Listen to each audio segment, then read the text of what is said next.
Oh, Espírito Santo de Deus, em nome de Jesus, nós estamos aqui na presença de Deus, por graça e misericórdia de Ti somente, Pai. Muito obrigada, Senhor, por mais esse dia que podemos dar esta aula, que podemos estudar a Tua palavra, Senhor, que é viva e eficaz, mais cortante que uma espada de dois gumes e discerne os pensamentos e propósitos do nosso coração. Clamamos agora ao Teu Santo Espírito que venha sobre nós, nos capacite para estudarmos a Tua palavra, nos abra o entendimento para a Tua palavra e que a gente consiga guardar dentro do nosso coração a Tua palavra para não pecar contra Ti, que a gente aprenda muitos exemplos com esses personagens bíblicos que vamos ler sobre eles, Pai, que a gente aprenda e ponha por obra na nossa vida, Pai. É isso que nós pedimos ao Senhor e te agradecemos e te louvamos em o nome de Jesus. Gente bonita do Senhor Jesus, estamos aqui para mais uma aula. Desta vez é o segundo livro de Reis, capítulo 4, do versículo 8 ao 44. Então, nós vamos ver a aula que fala sobre sinais, né, e prodígios de Deus prodígios de Deus pelas mãos de Eliseu.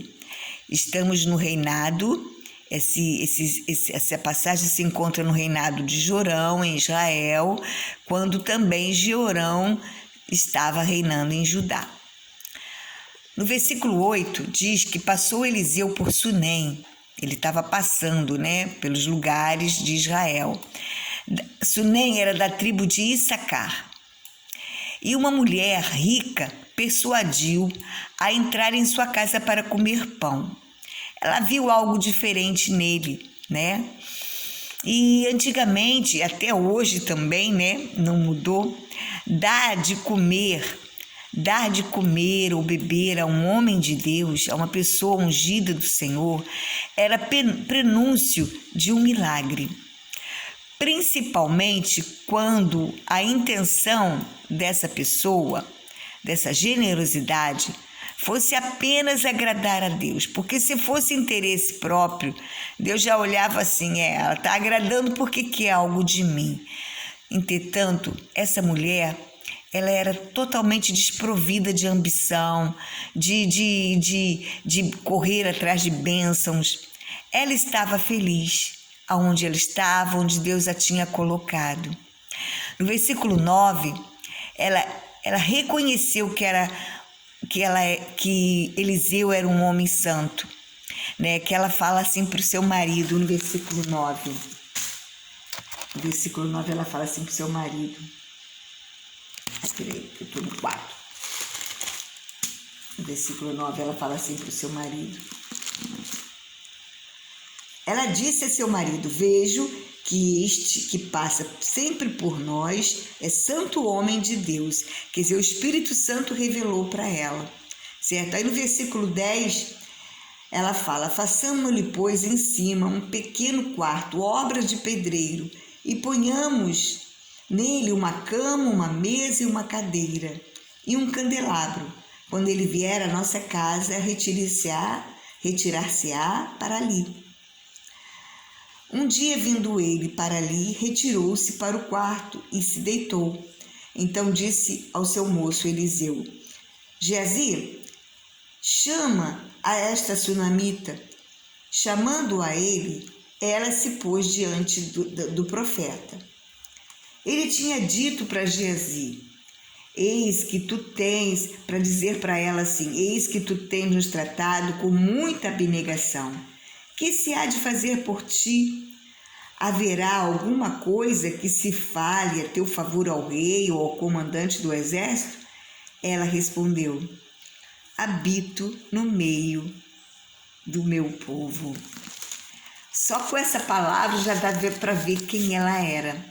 Ela, além de ser rica, ela não botava o coração nessa riqueza, porque ela agia com generosidade.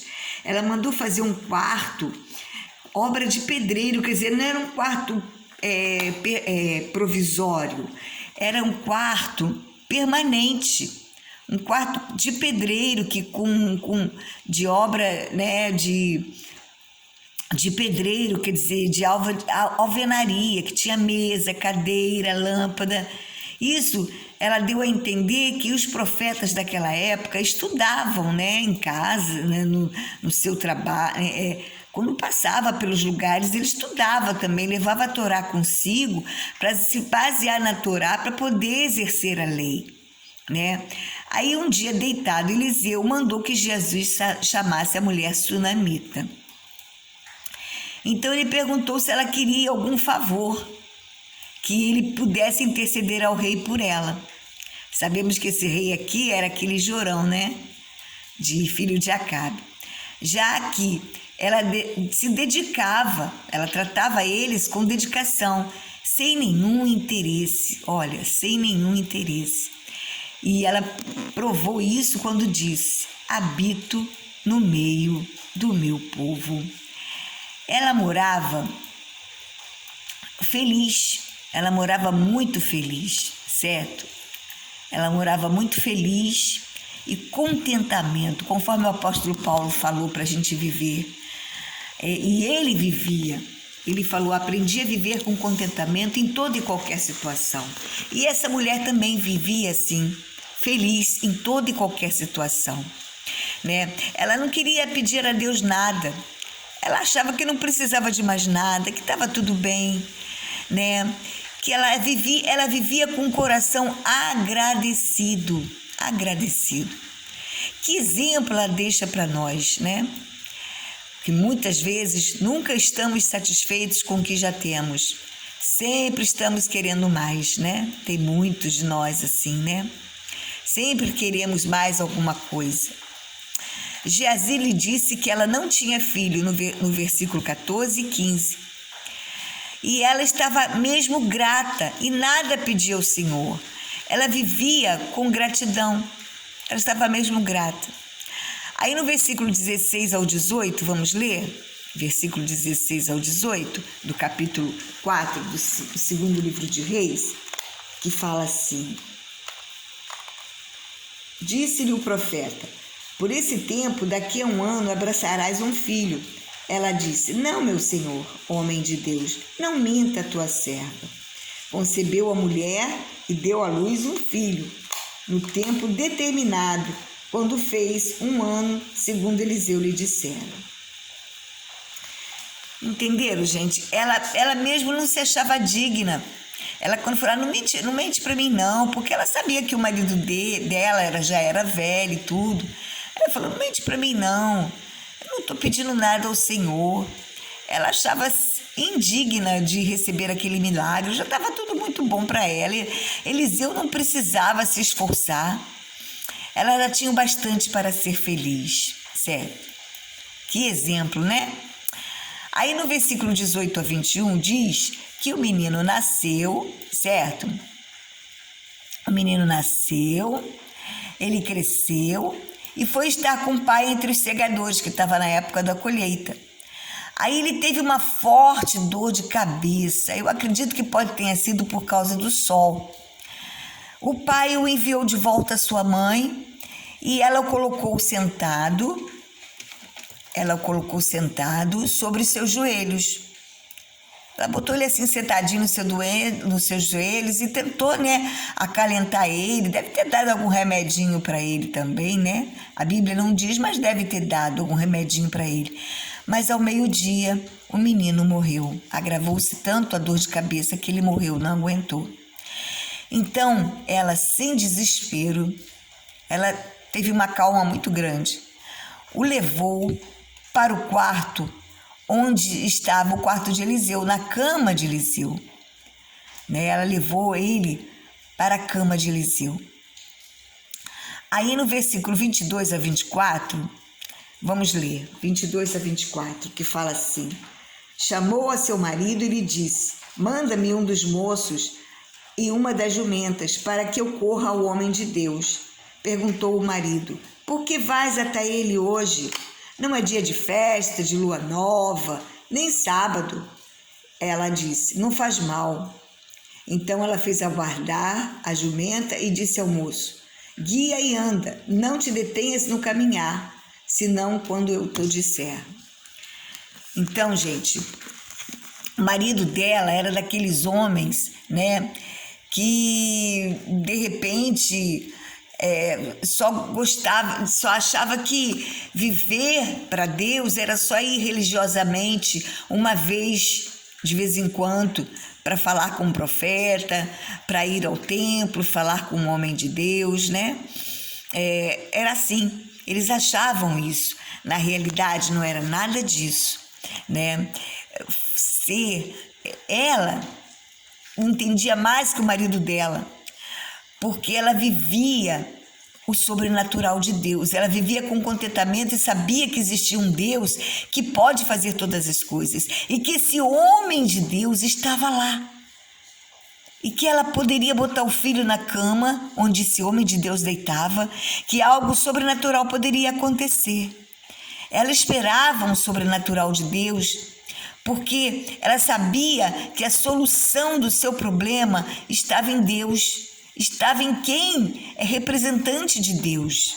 Ela foi recorrer conforme a viúva que foi falar sobre o azeite com Eliseu, que os credores queriam levar os filhos dela porque o marido dela tinha morrido. Nós vimos isso na aula passada e deixou uma dívida muito grande. Ela foi recorrer à pessoa certa que poderia ajudá-la. Por isso ela não lhe contou nem para o marido dela que o filho tinha morrido, porque ela tinha certeza que algo sobrenatural, assim como algo sobrenatural aconteceu e o filho nasceu, ela vivia o sobrenatural com Deus. Ela esperava que o sobrenatural aconteceria e que a solução do problema estava em Deus, através daquele homem de Deus. E a mesma coisa nós precisamos buscar a Deus sempre, sempre, não só uma vez por semana quando vamos na igreja ou 2 vezes. Nós precisamos estar em comunhão com Deus para ter esse sobrenatural na nossa vida, para viver com essa intimidade, de ter a certeza, de ter mais fé, de ter a certeza que temos que procurar a pessoa certa quando houver algum problema e buscar o Deus certo, que é o verdadeiro Deus, aquele que nos deu a vida eterna através de Cristo Jesus. Para aquele homem, que era aquele marido, buscar a Deus só religiosamente nos dias marcados, era isso que tinha que fazer. E muitos de nós podemos agir assim, sem até perceber. Criar a religiosidade, temos que ter cuidado para não criar a religiosidade dentro de nós, com ritos em dias especiais. Ou diariamente mesmo, buscar a Deus apenas por obrigação. Que a gente esteja vigilante, vigilante, e não busquemos a Deus apenas por obrigação. Já busquei a Deus, hoje já fiz a minha obrigação. Não. E nem dias especiais para isso, ou rituais. Não. Devemos viver o sobrenatural com Deus que essa mulher vivia, certo? Ter uma intimidade com Deus e descobrir as pessoas que são de Deus, as pessoas que são de Deus somente por olhar, que o Espírito Santo mostra. A mulher foi ao Monte Carmelo falar com Eliseu, que ao vê-la se aproximar enviou Geazi para perguntar se estava tudo bem. E ela disse sim. Ela disse sim para Geazi. Ela não contou para Geazi que estava tudo mal, que o filho dela tinha morrido, porque ela sabia com quem estava o poder de Deus para restaurar seu filho.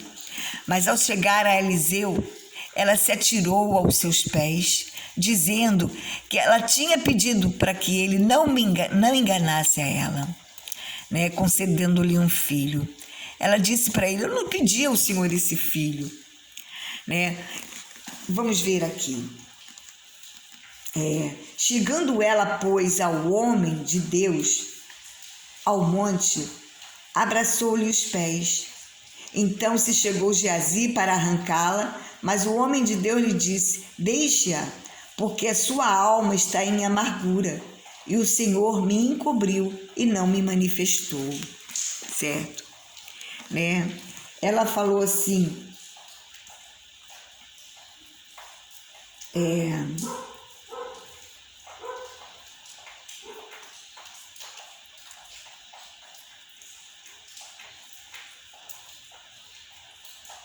Quer ver? No versículo 28, ela falou assim: pedi eu ao meu senhor algum filho? Não te disse eu, não me enganes? Quer dizer, ela falou: não pedi o filho, o senhor quis me dar. Agora não deixa ninguém tirar esse filho de mim, não deixa uma doença tirar esse filho de mim. E o Senhor tinha encoberto a Eliseu que o filho dela tinha morrido. E olha que Eliseu estava sempre na presença de Deus. Mas muitas vezes, mesmo nós sendo pessoas cheias do Espírito Santo, conforme era Eliseu, às vezes a gente não está com ouvidos para ouvir a sua voz. Muitas vezes a gente está um pouco distraído, né? Normal do ser humano. E Eliseu, embora fosse um homem de Deus, com sinais e prodígios pelas mãos dele que Deus fazia, ele era um ser humano. E naquela hora ele não estava com ouvidos para ouvir a voz de Deus. Eliseu mandou Geazi levar seu bordão sobre o rosto do menino, mas a mulher disse que não sairia dali sem Eliseu com ela. Ela sabia quem poderia fazer o milagre. Ela disse assim para ele: eu não vou sair daqui enquanto tu não fores comigo. Ela disse assim no versículo 30: tão certo como vive o Senhor e vive a tua alma, não te deixarei. Então Eliseu se levantou e a seguiu. No versículo 31, Geazi passou adiante deles e o pôs o bordão sobre o rosto do menino, porém não houve nele voz nem sinal de vida. Então voltou a encontrar-se com Eliseu e lhe deu o aviso e disse: o menino não despertou. Gente, Geazi não tinha que nada correndo na frente. Se o bordão estava na mão dele, mas Eliseu estava junto, o que ele tinha que fazer? Esperar Eliseu dar ordens para ele colocar o bordão no rosto do menino. Aí ele Geazi agiu precipitadamente, mas de repente com uma boa intenção, né? Ele não teve uma má intenção, mas mesmo assim, com boa intenção, temos que esperar a ordem que vem do Senhor. Não podemos muitas vezes agir por nós mesmos, temos que respeitar a hierarquia. Né? Não podemos agir antes da pessoa que está hierarquicamente diante de Deus acima de nós. Temos que ter a permissão primeiro. Né? E aí o que aconteceu? Não houve milagre nenhum e poderia ter tirado mais a fé de Eliseu, isso, né? E a fé daquela mulher. Poderia ela ter perdido a fé, ter se desesperado ali naquela hora. Para o milagre acontecer, serviço de elementos pode nos levar à idolatria. Eu não gosto de usar elementos para provocar um milagre. Eu não gosto. Naquele tempo existia isso. Naquele tempo que não era o tempo da graça, que Jesus não tinha vindo para deixar o Espírito Santo dentro de nós, né? Eles serviam muito de instrumentos, mas esses instrumentos, esses elementos que eles se serviam, não era uma coisa corriqueira, sempre. Não era uma ordem específica, era só quando o Espírito Santo mostrava para o homem de Deus ou para a mulher de Deus que era para usar aquilo. Não era por mera ideia da cabeça da pessoa que ela usava. Não, é quando o Espírito Santo ordenava. E assim Eliseu foi através do Espírito Santo, né? Mas ele precisava de muito mais. Eliseu mandou que Geazi botasse, né? Antes tinha mandado que Geazi colocasse o bordão sobre o rosto do menino, mas aquele elemento não adiantou. Naquela hora precisava de uma pessoa de Deus mesmo, não que Geazi não fosse de Deus, mas precisava de uma pessoa mais consagrada ao Senhor, com autoridade, com intimidade com o Espírito Santo, com jejum, com oração. Então, no versículo 32 ao 36, Eliseu entrou no quarto onde estava o menino morto e orou. Olha só, ele fez o que é certo. Ele reconheceu que precisava orar mais, mesmo que Eliseu tinha uma intimidade com o Senhor. Aquele milagre exigia mais. sentiu que precisava buscar mais. Eliseu sentiu que precisava buscar mais de Deus. Fé, direção para aquele sobrenatural acontecer. Eliseu viu isso porque orou. Ele notou que precisava orar, buscar mais a Deus. Então, o Espírito Santo lhe deu essa estratégia, essa sabedoria. Ele deitou-se sobre o menino,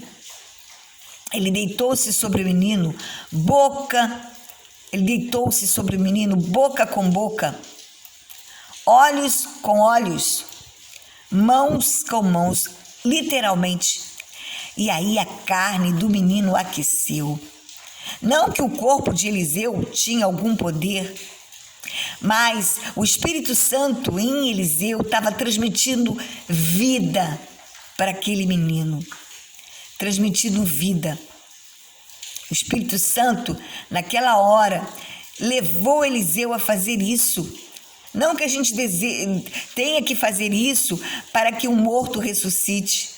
Mas naquela hora aconteceu daquele jeito. Não podemos usar disso de uma prática. Deus não deixou isso escrito aqui para que façamos esta prática, a menos que o Espírito Santo fale a nós para fazer. Temos que ter ouvidos para ouvir a voz do Espírito, né? E aí a carne do menino apenas aqueceu. Ele não acordou.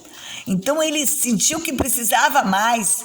Ele andou de um quarto, uma vez de lá para cá, e tornou-se a deitar sobre o menino. E aí o menino acordou da morte. Então, eu creio que enquanto ele estava andando de lá para cá, ele orou mais, pedindo a Deus, pedindo ao Espírito Santo a direção. E ao orar, ele recebeu de Deus. Ao orar, ele recebeu de Deus a estratégia e o poder de passar vida ao menino, a vida que existia nele através do Espírito Santo. Ele recebeu essa estratégia de Deus, não para ser uma prática sempre, mas naquele momento era isso que necessitava. Conforme Jesus que fez, colocou lodo, cuspiu na terra e fez da terra um lodo com a sua saliva para colocar nos olhos daquele cego. Também ele sentiu de Deus, através do Espírito Santo, de fazer aquilo. Tem certas situações que o Senhor é que manda. Mas hoje em dia, prefira crer. Prefira e peça a Deus sempre para crer, conforme aquele centurião que falou para Jesus. Jesus falou que ia com ele para curar o servo dele, do centurião. Mas ele disse, não, basta uma palavra, eu não sou digno que o Senhor entre na minha casa. Basta uma palavra e o meu servo será curado. Hoje em dia basta isso, basta uma palavra do Senhor. Basta uma palavra, Jesus, e seremos curados, e nossos filhos, nossos entes queridos voltarão para o seu caminho, reconhecerão o Senhor Jesus como Salvador. Basta uma palavra. E aí Eliseu apresentou o filho vivo à mulher e disse, toma o teu filho. Não é só crer, mas ter vida de oração, igual Eliseu tinha, vida de oração. Precisamos disso, vida de oração. Não uma oração de vez em quando, não uma oração uma vez ou outra, não um ritual, não elementos, mas às vezes até para usar um elemento que Deus de repente mandar. Quando Deus mandar, veja bem, quando Deus direcionar, precisamos ter essa direção dada pelo Espírito Santo, com autoridade e sabedoria. Estratégia, direção, autoridade e sabedoria. E aí o milagre vai ser feito. Mas precisamos, além de tudo, ter vida de oração. Para ter essa direção do Senhor. Mas repito, prefira crer como centurião e falar para Deus, não sou digno de que entreis em minha casa. Basta uma palavra e o milagre vai acontecer. Aí Jesus falou para o centurião: nem mesmo em Israel achei fé como esta. Certo? O centurião era centurião romano, ele não era judeu. Do versículo agora 38 ao 41, né? Eliseu estava em visita àquela escola de profetas. Vamos lá, versículo 38 do capítulo 4. Voltou Eliseu para Gilgal, havia fome naquela terra. E estando os discípulos dos profetas assentados diante dele, disse ao seu moço: põe a panela grande ao lume e faze um cozinhado para os discípulos dos profetas. Então saiu um ao campo a apanhar ervas e achou uma trepadeira silvestre e, colhendo dela, encheu a sua capa de calocíntidas. Voltou e cortou em pedaços, pondo na panela, visto que não as conheciam. Depois deram de comer aos homens, e enquanto os homens de Deus comiam do cozinhado, exclamavam: morte na panela, homem de Deus! E não puderam mais comer, começaram a passar mal, né? Por quê? Eliseu estava em visita àquela escola de profetas. Ele vivia, né, visitando as escolas, né, igual Elias fazia, né, igual Paulo também fazia. Ele montava igrejas, ele fundava igrejas e depois voltava lá nas igrejas para ver como é que estavam. Estava em uma época difícil em que essas escolas, né, que não tinham o apoio do governo, não tinham o apoio do rei, viviam na maior dificuldade e pobreza, certo? Na maior simplicidade. Eles se alimentavam de ervas silvestres, né? Tipo ervilhas. E a fome era tanta que quem foi pegar as ervas escolheu calocíntida, que era uma erva venenosa. Ele não conhecia essa erva. E aí eles começaram a comer e passar mal. E os discípulos, ao comerem, perceberam e falaram: morte na panela, homem de Deus. Então Eliseu foi, deitou farinha na panela. Vamos ver? No versículo 41 fala assim: porém ele disse: trazei farinha. Ele deitou na panela a farinha e disse: tira de comer para o povo. E já não havia morte na panela. A farinha neutralizou o veneno daquela calocíntida. Isso quer dizer que a farinha que Eliseu jogou em cima da erva venenosa neutralizou o seu veneno, certo? Neutralizou. Eliseu fez isso, de novo eu falo, direcionado pelo Espírito Santo. Naquela época eles faziam muito isso, era normal. Hoje em dia não. Naquela época era normal, né? Igual quando Jesus deixou a ordem, e isso também nos remete, né? Quando Jesus deixou a ordem de evangelização em Marcos 16, 18, vamos lá? Em Marcos 16, 18, vou dar uma pausa aqui para procurar. Que ele fala assim, Marcos 16, 18. Não, vamos no 17. Estes sinais hão de acompanhar aqueles que creem.